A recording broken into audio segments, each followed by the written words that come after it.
Thank you. I'm a Year 12 student currently undertaking a research project for my society and culture major work around the role of alcohol consumption in shaping Australia's national identity. What role do you think the advertisement of alcohol in sports such as NRL or AFL has in facilitating the acceptance of alcohol consumption as a part of our national identity? And should there be restrictions imposed on this type of advertising like those existing for smoking? Sure.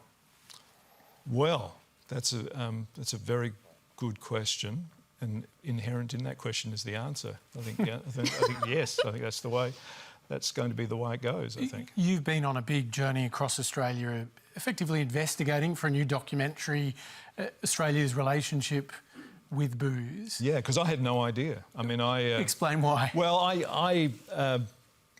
my parents didn't drink, and I didn't have my first drink until I turned 18, and then went to university and felt that drinking just meant that you had to get drunk, otherwise there was no point to it. So, and I wasn't very good at it, you know. I'd take 3 glasses of something, and you know, I was obviously very amusing and charming, or so I thought. I was quickly disabused of that notion by my friends, so I gave up and didn't really think about it at all, apart from that idea of just giving it up. There was a particular moment, though, that led you to give up, wasn't there? Yeah, well, yeah, yes, there was. Yes, there was, and it was a cause of great embarrassment to me. It was after work, and I'd had too much to drink, way too much to drink, and I wasn't a charming drunk at all. I was just a drunk, and I was asleep, and my then fiancée and her mother and their poodle came to find me in that state, and I was so ashamed that that was what prompted me just to give it up. Now, I'm not suggesting for a moment it was a great struggle for me to give up, and I know that a lot of people who have struggles with alcohol, and they're far more deserving of some applause than me just giving up. But fast forward 25 years, and my children are approaching the age where they're going to be offered alcohol, and I really had no advice for them.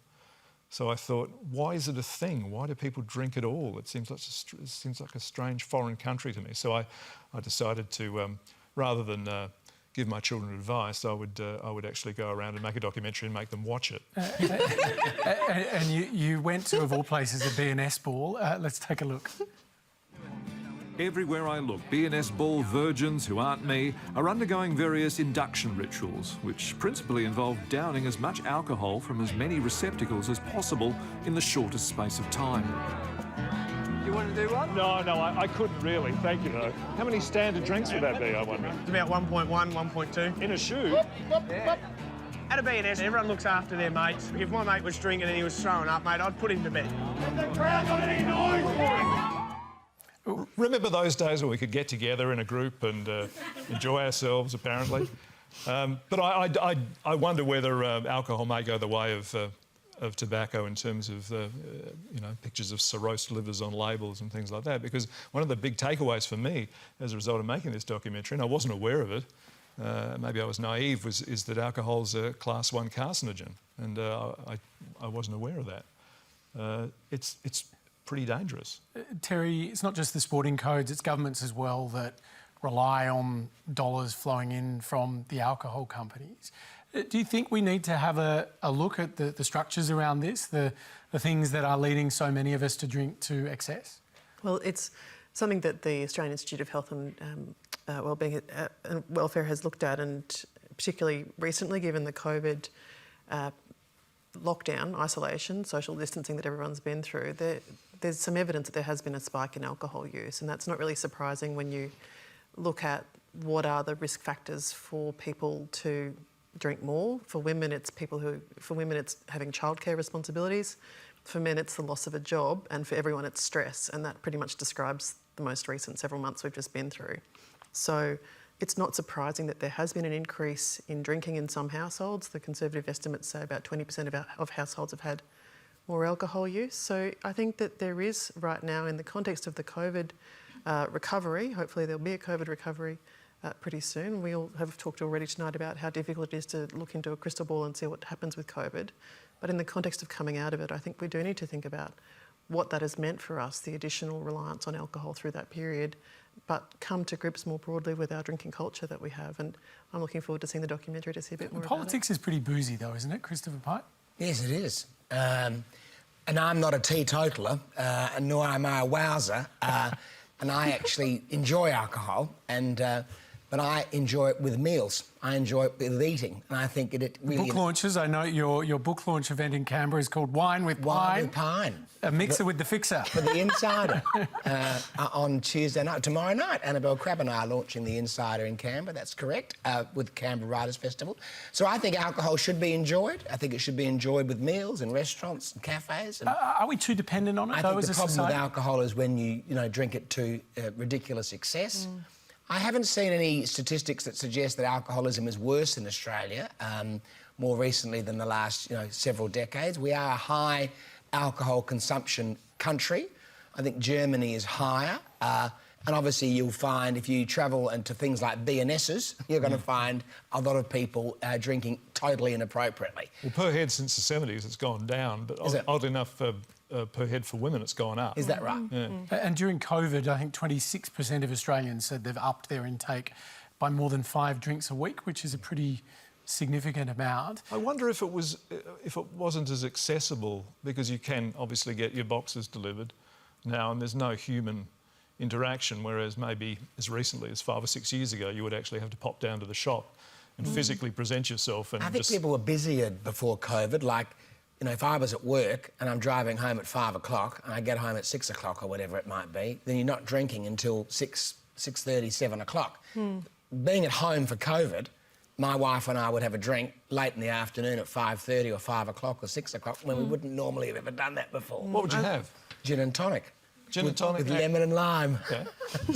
Which is my favourite drink. But a lot of women are drinking wine to get through it. People who've got kids, they've been homeschooling, so the kids have been at home. They've been trying to work out how to do that.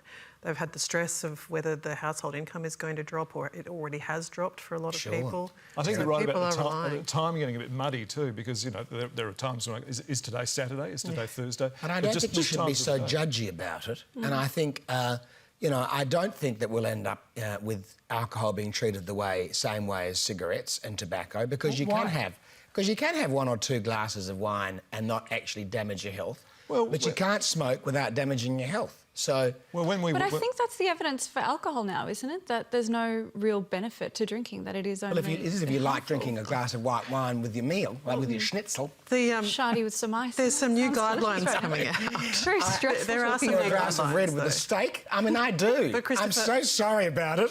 It's but I do. fine. No one's being judgy, but there are new guidelines I'm that are going to due to go out come and out. wear a and we hair need to shirt see after them. tonight now that I know how wicked I've been.